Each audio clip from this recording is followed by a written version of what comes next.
The following is a presentation of the Championship Racing Network. Drivers, start your engines. Pull those belts down tight one more time, warm up those tires, hit your marks, and let's go racing, boys and girls. Nascar, Indycar, Formula One, Formula E, and NHRA Racing Talk. This is the Championship Racing Network. Now here's your hosts, Steve West and Matt Nicholson, with producer John Myers.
Going to be able to make it to the checkered flag without another caution? I went, nope.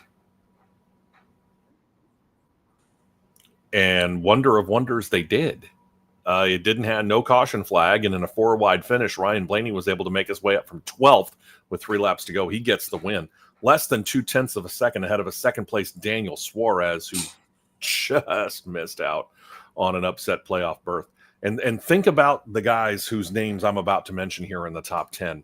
And how many of them would have benefited by jumping into the playoffs over an Alex Bowman? Spoiler alert. Blaney wins, Suarez second, Justin Haley third, Cole Custer fourth, and Eric Jones fifth. That means if not for Blaney, any one of those four needed that win to get into the playoffs. Then you got Kyle Larson sixth, Chris Buescher, Ty Gibbs could have done it. Josh Berry could have helped out his playoff chances with a little bit of bonus points. Chase Elliott in the top 10. Yeah, Ron Blaney was pretty much the saving grace for the playoffs. For Alex Bowman especially. And for Alex Bowman, 1. For 2, for social media, because if one of those would have slipped in and gotten in with a win, Suarez, Haley, Custer, or Jones, social media would have virtually melted down. Yeah. And it would have melted down, and it would have been, it would have been interesting. Yeah, that's a good way to put it. So here are your playoff contenders, and they are in seed order. There's Kyle Larson and William Byron, both at the top. They're both 26 points above the cut.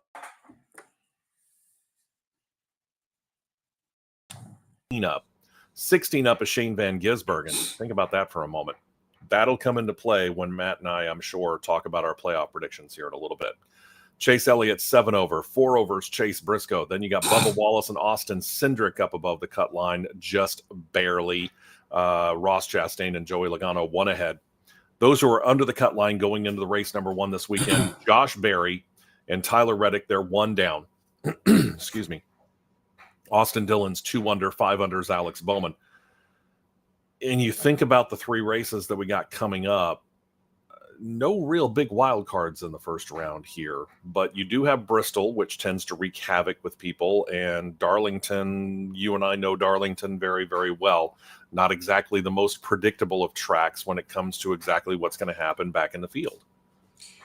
Yeah, it's definitely not predictable of what can be happening. But with this round, I would have to say probably Bristol's going to be the wild card of this round.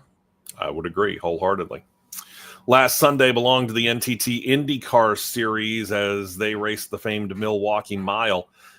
We got a new winner, which has been kind of at a premium this year, considering Honda and Alex Palou's dominance.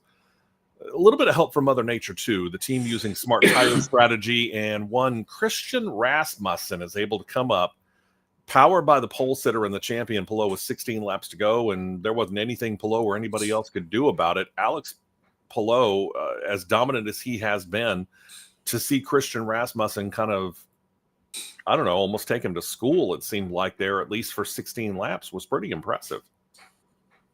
That was what you call a clean definition of race hard, race clean. Yeah. All the way around. Rasmussen first, Palou second, Scott McLaughlin third. Then you got Alexander Rossi, Pato Award, Christian Lundgaard, Joseph Newgarden, and Scott Dixon, Marcus Armstrong rounding out the top 10. One of those situations where the guy who leads the most laps doesn't necessarily win the race. Palou was dominant throughout most of the race, led 199 of the 250 laps run. And a race marred by only 5 cautions, but it slowed the field for 49 laps. 5 cautions, 49 laps. That's on average just under 10 laps per caution. What the heck? That's unacceptable.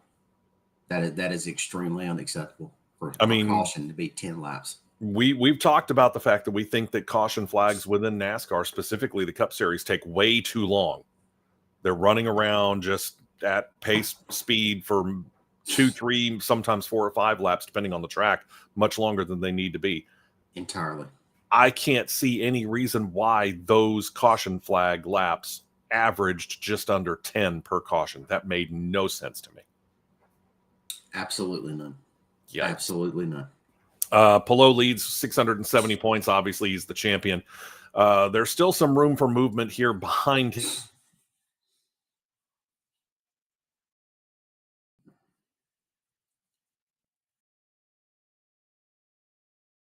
Not sure what we had happen there. Oh, goodness.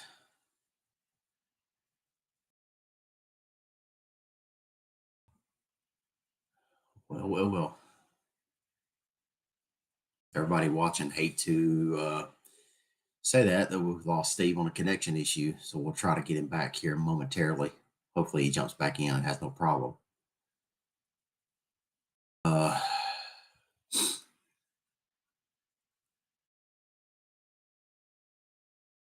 Yeah, we're going to go to break real quick. We'll try to get Steve. We're back in here in just a moment, and we will come back and try to pick it up. Hopefully we can get him back, everyone.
The fun of the home game. We never know when our internet's going to go kablooey, considering we're going from 3 different places. So we appreciate your patience here. This may be something that'll happen throughout the course of the show, but we'll muddle through it. So when we left you, we were getting ready to talk about the points here. And in the points, Alex Palou is your leader, 670 points. Of course, he's the champion, but there's a lot of movement possible here with their one final race coming up this weekend, and that'll lead us to 505 points for Pato O'Ward, 433 for Scott Dixon. Christian Lundgaard's got 426, and Kyle Kirkwood 405. We'll deal with the whole top 10 after this on the show next weekend and let you know who's finished exactly where. Rookie Chase, Louis Foster, 205 points. Robert Schwartzman, 195. That's beginning to look more like Louis Foster's. Jacob Abel sitting there third with 116. And with one race left, it is all done in the manufacturer standings. Honda leading Chevrolet 1,468 to 1,252. Stuff that we'll deal with again during the news. So this weekend's racing a lot busier. Actually starts a little later today. Craftsman Truck Series running the Sober or Slammer 200. I like that better than Click It or Ticket, truth be told. Absolutely. Darlington Raceway, Fox Sports 1, NRN, the NASCAR Racing Network, starting at noon Eastern, 11 a.m. Central Time. Later on this evening, Xfinity Series is going to get into action. They're out on the left coast. They're running the Pacific Office Automation 147. Yep, that's a road course.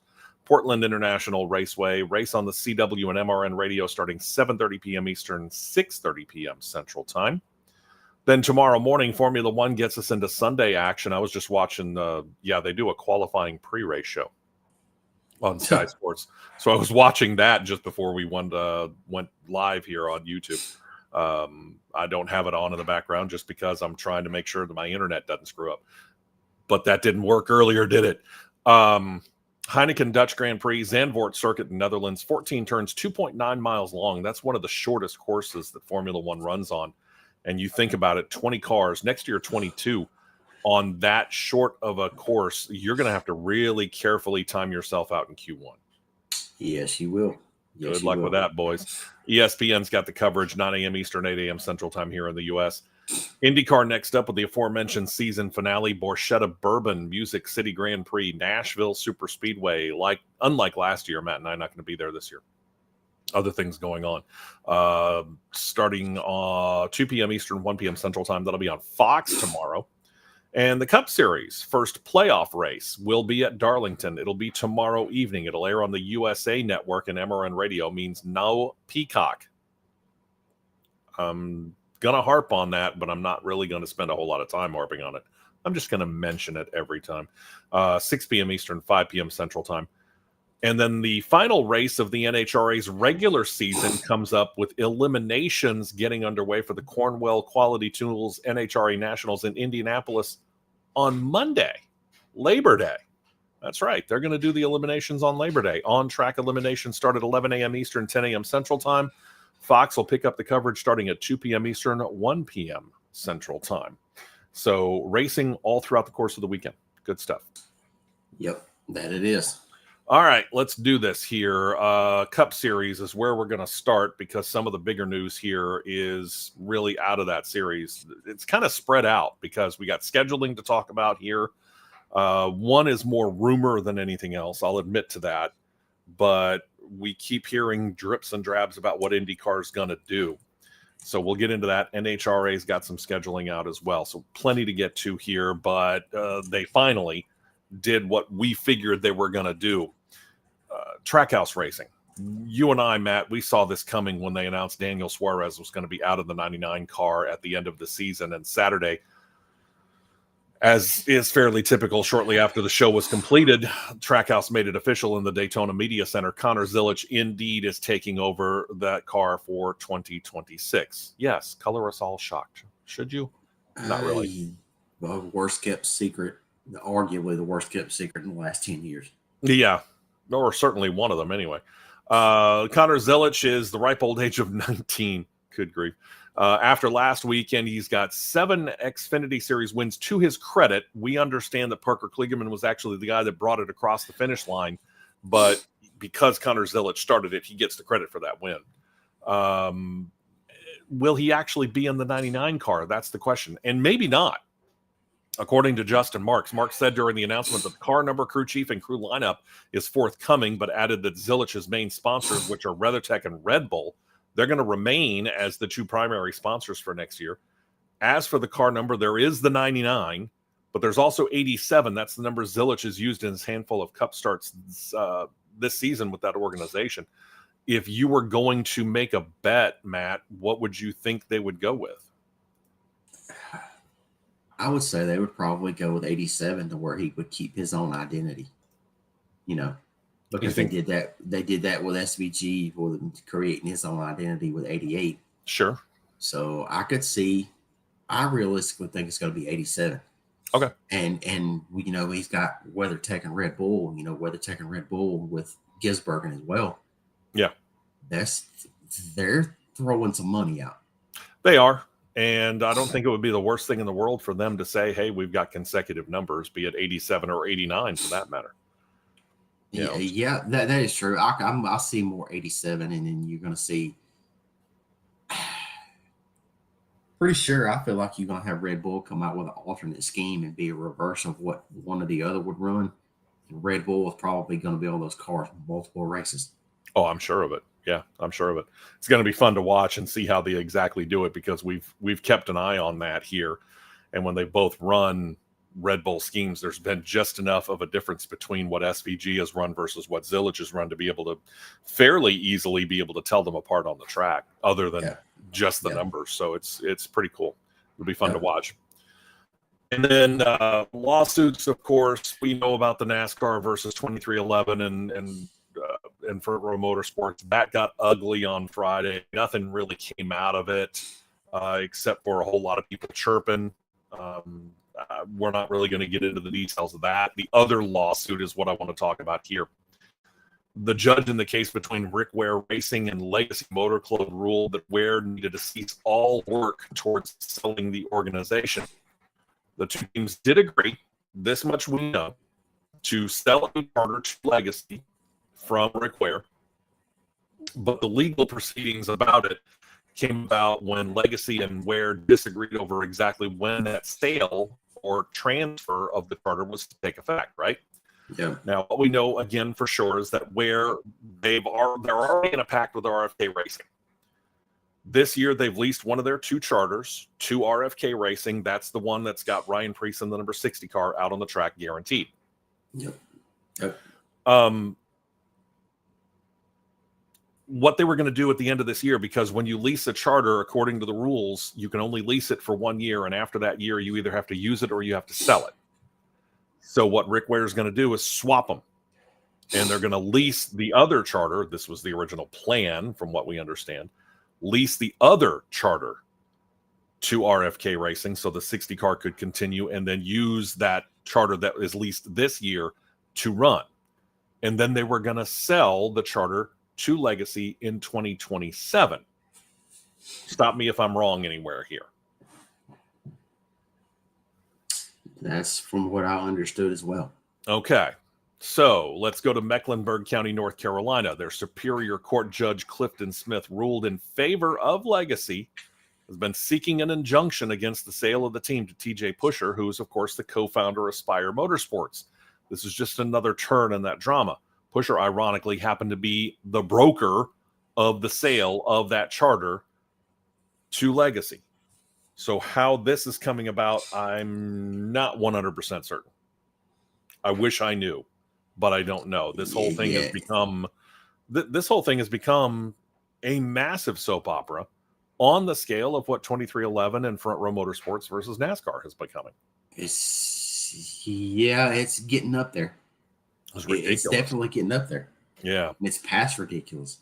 This order backs up the prior order that blocked the sale, which was only a temporary restraining order. This one, in Smith's ruling, shows that Legacy is likely to succeed based upon the merits of their arguments in the case, and was likely to sustain a substantial and irreparable loss should the sale go through. I know this is a whole lot of legal speak, right? Leaves Legacy with nothing out of the deal that they had struck with Ware so far.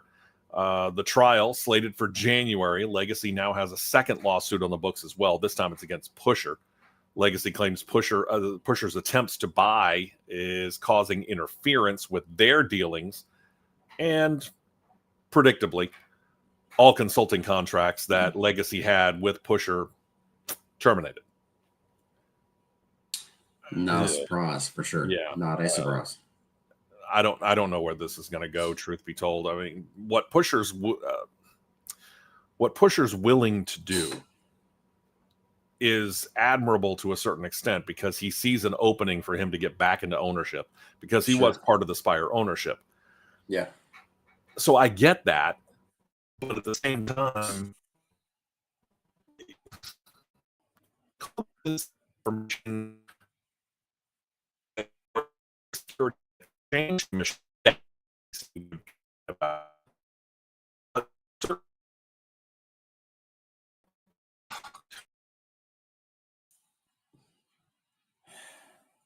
Yeah. Now, well, considering we got a little bit more internet problems here, and we're sorry about that, we're going to take it to break one more time to see if we can't rectify it a second time. And then we will come back and hopefully, let's cross our fingers, everyone, that we can get through everything.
Hey, welcome back. Sorry. On my-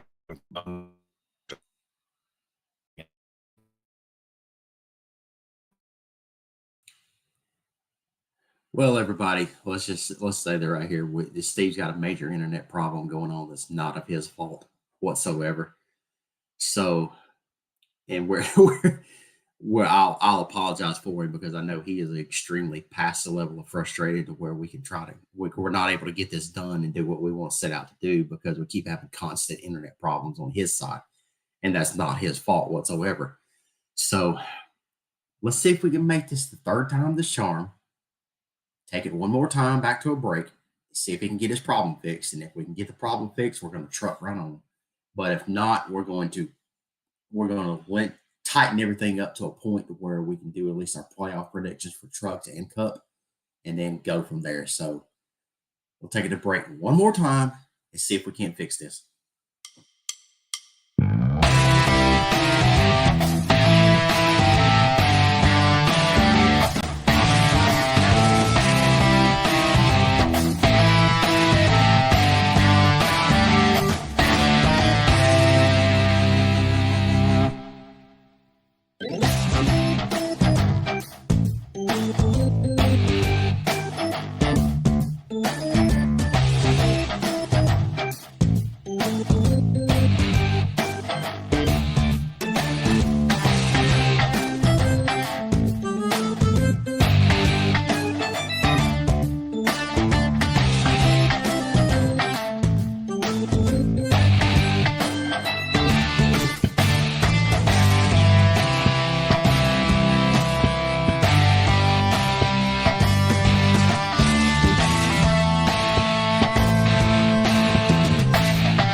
Well, typically when solo shows go on, it's typically Steve because I've got something interfering that's not letting me be on. So let's do a role reversal, shall we?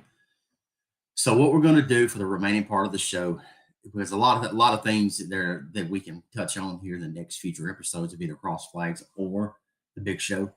So what I'm going to do is we're going to do, and I'm going to go through. He sent me his playoff predictions, and I'm going to go through mine as well. So we're going to go a Cup Series first. I'm going to pull his playoff predictions up, and we will see exactly what he went with. All right, round of 16 Cup playoffs, and these are Steve's predictions here. Round of 16 being Darlington, Worldwide Tech Gateway, and Bristol. Bounced out in round 1, he's got Austin Dillon, Josh Berry, Alex Bowman, and Ross Chastain going out in round 1. Okay. For myself, for round 1, I have going out as well Austin Dillon, Josh Berry. I've got Austin Cindric going out in round 1. And everybody, don't take me to the cross, burn me at the cross, hang me from the tree in the middle of the center of town. But I've got Chase Elliott going out in round 1. Yeah, go ahead. It's bold. It's a prediction. Everybody knows me. I like going out on a limb here. For round 2, the round of 12, which is New Hampshire, Kansas, and the Charlotte Roll, he has going out Tyler Reddick, Bubba Wallace, Chase Elliott, and Joey Logano. In round number 2, I'll have going out Ross Chastain, Joey Logano, Ryan Blaney, and wait a minute, I lost my spot here. Okay, let me back up and say that one more time because I lost my spot. Sorry about that. I have Bubba Wallace, Ross Chastain, Joey Logano, and Ryan Blaney going out in round 2. All right. Round of 8, round 3 in the playoffs, which is Las Vegas, Talladega, and Martinsville. He has getting bounced out Shane Van Gisbergen, Kyle Larson, Denny Hamlin, and Austin Cindric. For me, I have getting bounced out in round 3 as well. Kyle Larson, Christopher Bell, Shane Van Gisbergen, and Alex Bowman. So Steve's final 4 that he has for the playoffs at Phoenix is Ryan Blaney, William Byron, Christopher Bell, and Chase Briscoe. My final 4 that I have, and yes, I call it the final 4. I don't care what you think, NCAA. I call it the final 4. The final 4 that he has in Phoenix is William Byron, Denny Hamlin, Tyler Reddick. No, excuse me. That is my final 4. My apologies. I have William Byron, Denny Hamlin, Tyler Reddick, and Chase Briscoe. Steve's 2025 champion that he has selected is Ryan Blaney. My 2025 champion that I have, because I think in the playoffs with everything going on, he's going and he doesn't have a, well, I'm going to work this way. He doesn't have a Pringle sauce chip on his shoulder. He has he has a chip on his shoulder that's the size of the world's largest Idaho potato that you remember used to see going on the lowboy truck going down across the country. I've got Denny Hamlin taking the title home finally. Yeah, I'm going out on a limb, but I legitimately think this is the year he finally gets it done, and he takes care of business, and he handles everything. Now we're going to go to the Truck Series playoffs because they're starting this weekend as well at Darlington too. All right, so a round of 10 for the trucks, round 1, which for them is Darlington, Bristol, and New Hampshire. Steve has going out Jake Garcia and Rajah Caruth. That same round, I have exiting as well, Jake Garcia. I have Tyler Ankrum going out in round 1. All right, for the trucks in round 2, which is Charlotte Roval, Talladega, and Martinsville. I have going out in round 2, Raja Caruth and Ty Majeski. Hang on a minute. Ty Majeski, Raja Caruth, Caden Honeycutt, and Chandler Smith going out in round 2. He has bounced out in round 2. Caden Honeycutt, Grant Enfinger, Tyler Ankrum, Daniel Hemrick. So for Phoenix, his final 4 for trucks, Corey Heim, Lane Riggs, Chandler Smith, and Ty Majeski. My final 4 going to Phoenix, Corey Heim, Lane Riggs, Daniel Hemrick, and Grant Enfinger. Steve's champion that he has in 2025, Corey Heim for trucks. I'm not surprised he picked Corey Heim. Corey Heim's been dominant. Corey Heim's got it done, and he's doubled, if not tripled, in statistics the other part of the field for what wins, laps led, things like that. He's doubled, if not tripled it, if not more than that. But I'm not so sure he gets it done in the playoffs because he's had too many hiccups, let's say that. Too many things of where he's had things happen that's been out of his control or things that happen that has been in his control. I'm taking Lane Riggs to hold the title up at Phoenix at the end of the year for trucks. Call me crazy. I don't care. Y'all know me. I like to go out on a limb. And something's just telling me Lane Riggs, which has been arguably Heim's closest competition for the entire season, he stays right there on his heels and nips at his heels, and he goes after it and gets after it in the playoffs. And he catches him sleeping on that one race, and he gets to Phoenix. He gets it done. So there's our playoff predictions for Truck and Cup. And then after Bristol, the cutoff race for the playoffs for the Xfinity Series, we'll then go in and do our playoff predictions for Xfinity. So one final thing I wanted to touch on before what we're going to do, we're going to go 1 hour show today because there'd be a lot of things that are in here would be really, really weird for me to talk about by myself, touching on it and touching on it and trying to give a one-sided thing because this is really good back and forth material that I wish Steve could be here for. But in regards to the IndyCar, there are some flashes of the IndyCar schedule that are starting to come out here for the 2026 season. And it has been put out there by the Indy Star publication, Indy Star, that next year there is going to be again a IndyCar NASCAR doubleheader. You may ask, where could that IndyCar NASCAR doubleheader come in at? Well, you already know that St. Petersburg is going to be an IndyCar NASCAR doubleheader with the Truck Series and the NTT IndyCar Series coming in. But there's going to be a second one, apparently. And this one's on an oval. You may be thinking Indianapolis Motor Speedway. Nope. We all know you don't touch that hollow ground in May. They are coming out and saying that the IndyCar Series will be joining NASCAR Cup Series and NASCAR Xfinity Series in March at Phoenix. I think that it's a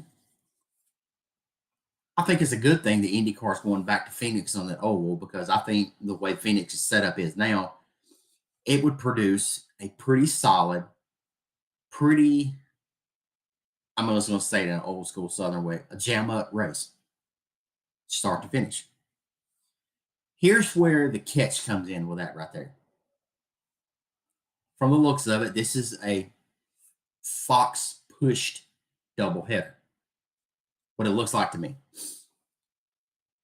So tentatively, the Cup Series race at Phoenix typically kicks off, it's either race 1 or race 2, kicks off the FS1 portion of the Cup Series. It gets televised because we know that it's always down to just a bare minimum handful of races that gets televised on the main network of Fox. Daytona, Talladega, I think Atlanta, and Bristol, if I'm not mistaken. So those rumors are fueling that there could be a swap come in and out of where Phoenix would pick up and be on the main Fox network along with the IndyCar broadcast. And there would be a race pushed out to be pushed on the FS1. The nerve was actually murmured that the Talladega race would be pushed to FS1. And this was on the IndyStar article. Fox, please don't do that, because Talladega is within your top 5 on a consistent basis, within your top 5 most televised races, most watched races, excuse me, from viewership and ratings numbers. Don't do that. Don't do that. Please don't do that. Take the race away from Bristol or wherever it is. Leave your main crown jewels, Daytona and Talladega especially. Leave them. Let it go. Keep it staying put. Because those bigger tracks and those bigger races are really driving and fueling your ratings numbers and your viewership. And the other thing that come out from the IndyCar schedule, so with the several media outlets are reporting, again, like I touched on, that NASCAR joining NASCAR and Phoenix for the race as well. And there's other rumors as well that Mexico City is coming in too, along with the Arlington Street Race around Jerry World and Globe Life Field in Arlington for the Rangers play. Well, Mexico City is in negotiation with them, and they state that everything's encouraging, but nothing is set yet. But IndyStar did touch on as well that the race for right here down the road from us, or up the road to the left, right, whichever way where we're sitting from currently for this show, the race date is set for Barber Motorsports Park. It's a little bit earlier this year, apparently, boys and girls, because what it was reported by the Indy Star that there will be a 4 out of 5 weeks in March next year. There's going to be IndyCar races back to back to back to back to back. Barber is apparently going to move up to March 27th, the weekend of March 27th to March 29th. So nothing's been confirmed yet, but Indy Star, when it comes to IndyCar reporting and everything from things of that nature, they're fairly accurate in getting everything like that right and reporting actual facts, which is few and far between nowadays, I guess you could say. So I'm sure, my personal opinion, I think you'll probably see it within the next week or two, knowing that the IndyCar season ends this weekend in Nashville Superspeedway. So I secretly kind of hope that Barber is moved up, because there still will be a little bit of crisp, cool air down here in Alabama. And nothing thrills me more than having races when the air is crisp and cool. Personally, it makes for a better race, if you ask me. So with that being said, I really hate that this is going to be a shorter edition show, but we will do everything our level best next week.